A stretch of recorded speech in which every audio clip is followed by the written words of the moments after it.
Hi all, Namaste. This is Nikita here. Now let's make a quick and easy, delicious lunchbox recipe. Firstly ಇಲ್ಲಿ ನಾನು ಎಲ್ಲ ಇಂಗ್ರೀಡಿಯೆಂಟ್ಸ್ನು ತೋರಿಸ್ತಿದ್ದೀನಿ ನಿಮಗೆ ಏನೇನು use ಮಾಡ್ತಿದ್ದೀನಿ ಅಂತ. ಸೊ ಒಂದು ಮಿಕ್ಸಿಂಗ್ ಬೌಲ್ಗೆ chopped onions and finally chopped curry leaves. It's finely chopped chili. It's grated ginger, grated carrot, and finely chopped coriander leaves,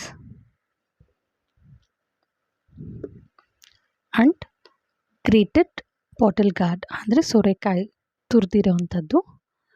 ಈಗ ಇದಕ್ಕೆ ನಾವು ರವೆ ಆ್ಯಡ್ ಮಾಡ್ಕೋತಾ ಇದ್ದೀನಿ. ನಾರ್ಮಲ್ ಉಪ್ಮಾ ರವೆ ತೊಗೋಬೋದು ನೀವು, ಸೊ ದಟ್ ರೊಟ್ಟಿಗೆ ಇದು ಕಂಪ್ಲೀಟ್ಲಿ ಬೈಂಡಿಂಗ್ ಎಲ್ಲ ಚೆನ್ನಾಗಿರುತ್ತೆ. ಯೂಶ್ವಲಿ ಮಕ್ಕಳು ತರಕಾರಿ ಎಲ್ಲ ತಿನ್ನೋದಿಲ್ಲ, ಸೊ ದಟ್ ಈ ಥರ ಮಾಡಿಕೊಟ್ರೆ ಅವ್ರಿಗೆ ಇಷ್ಟಪಟ್ಟು ತಿಂತಾರೆ ಆ್ಯಂಡ್ ನ್ಯೂಟ್ರಿಷನ್ ಸಹ ಆ್ಯಡ್ ಆನ್ ಆಗುತ್ತೆ. ಈಗ ಇದಕ್ಕೆ ನಾವು ಸಾಲ್ಟ್ ಆ್ಯಡ್ ಮಾಡೋಣ.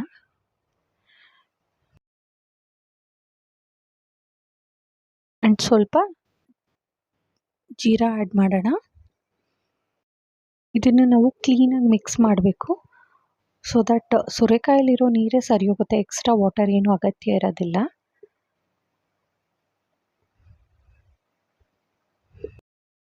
ಕ್ಲೀನಾಗಿ ಇದನ್ನು ಮಿಕ್ಸ್ ಮಾಡಿಬಿಟ್ಟು ಒಂದು 10 ಮಿನಿಟ್ಸ್ ಸೈಡ್ಗಿಡಿ. ಇದಕ್ಕೆ ಒಂದು ಸಿಂಪಲ್ ಚಟ್ನಿ ಮಾಡ್ಕೊಳ್ಳೋಣ. ಫಸ್ಟು ನಾವು ಜಾರ್ಗೆ ಹಸಿ ಕೊಬ್ಬರಿ, ಕಡಲೆಪಪ್ಪು ಆ್ಯಂಡ್ ಗ್ರೀನ್ ಚಿಲ್ಲಿ ತೊಗೋತಾ ಇದ್ದೀನಿ. ಈಗ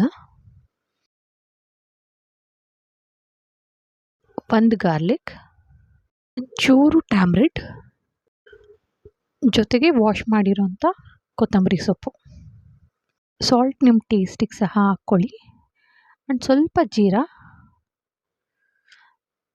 ಇವೆಲ್ಲನೂ ಫೈನಾಗಿ ಗ್ರೈಂಡ್ ಮಾಡ್ಕೋಬೇಕೀಗ.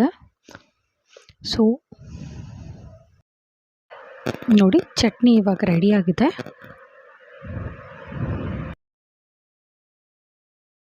ಈಗ ನಾವು ರೊಟ್ಟಿ ಮಾಡ್ಕೊಳ್ಳೋಣ. ಸೊ ಫಸ್ಟು ಸ್ಟವ್ ಹಚ್ಚಿ ತವಾ ಇಡಿ.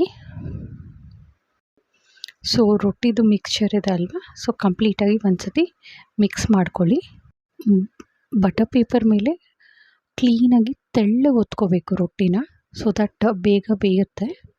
ಈಗ ನಾನು ತೋರಿಸ್ತಿದ್ದೀನಲ್ವ, ಆ ಥರ ನೀವು ನೀಟಾಗಿ ರೊಟ್ಟಿ ತಟ್ಕೊಳ್ಳಿ. ಇವನ್ ನೀವು ಬಾಳೆ ಎಲೆಯಲ್ಲಿ ಸಹ ಒತ್ಕೋಬೋದು ಇದನ್ನು. ಹೀಗೆ ಬಟರ್ ಪೇಪರ್ ಅವೈಲಬಿಲಿಟಿ ಇದೆ ಅಂತ ನಾನು ಅದರಲ್ಲೇ ಮಾಡ್ತಿದ್ದೀನಿ. ಸೊ ಈ ಥರ ಕ್ಲೀನಾಗಿ ತಟ್ಕೊಂಡಾದ ನಂತರ ಸೊ ತವಾಗೆ ಸ್ವಲ್ಪ ಆಯಿಲ್ ಗ್ರೀಸ್ ಮಾಡಿ, ಇಲ್ಲ ಬೆಣ್ಣೆ ಹಾಕ್ಕೋಬೋದು. ನಾನು ಬೆಣ್ಣೆ ಹಾಕಿದ್ದೀನಿ. ಸೊ ರೊಟ್ಟಿ ತಟ್ಕೊಂಡಿರೋದನ್ನ ಅದರ ಮೇಲೆ ಹಾಕಿ ಕ್ಲೀನಾಗಿ ಬಟರ್ ಪೇಪರ್ ಓಪನ್ ಮಾಡ್ಕೊಳ್ಳಿ. ಸೊ ಈಸಿಯಾಗಿ ಬಂದ್ಬಿಡುತ್ತೆ. ಇದನ್ನು ನಾವು ಕ್ಲೀನಾಗಿ ಲಿಡ್ ಕ್ಲೋಸ್ ಮಾಡಿ ಬೇಯಿಸ್ಕೋಬೇಕು, ಬೋತ್ ದ ಸೈಡ್ಸು. ಈಗ ನೋಡಿ, ಒಂದು ಸೈಡ್ ಬೆಂದಿದೆ. ಇದನ್ನ ತಿರುಗಿಸಿ ಇನ್ನೊಂದು ಸೈಡ್ಗೆ ಬೇಯಿಸ್ಕೋಬೇಕು. ಲಿಡ್ ಕ್ಲೋಸ್ ಮಾಡಿ ಇನ್ನೊಂದು ಸೈಡಿಗೆ ಸಹ ಬೇಯಿಸ್ಕೊಳ್ಳೋಣ. ನೋಡಿ, ಬೋತ್ ದ ಸೈಡ್ಸ್ ಬೆಂದಿದೆ. ಎಷ್ಟು ಕ್ವಿಕ್ಕಾಗಿ ಆಗೋಗುತ್ತೆ. ಇದನ್ನು ನಾವು ಬ್ರೇಕ್ಫಾಸ್ಟ್, ಲಂಚ್ ಬಾಕ್ಸ್, ಇಲ್ಲಾಂದರೆ ಈವ್ನಿಂಗ್ ಸ್ನ್ಯಾಕಾಗಿ ಸಹ ತೊಗೋಬೋದು. ಸೊ ಚಟ್ನಿ ಜೊತೆ ತುಂಬ ಚೆನ್ನಾಗಿರುತ್ತೆ ಕಾಂಬಿನೇಷನ್ ಇದಕ್ಕೆ. ತುಂಬ ಬಿಸಿ ಬಿಸಿ ಇದೆ, ತುಂಬ ಚೆನ್ನಾಗಿರುತ್ತೆ ಟೇಸ್ಟ್. ಇದೇ ಥರ ರೆಸಿಪಿಗೋಸ್ಕರ ನಮ್ಮ ಚಾನಲ್ನ ಸಬ್ಸ್ಕ್ರೈಬ್ ಮಾಡಿ. Thanks for watching.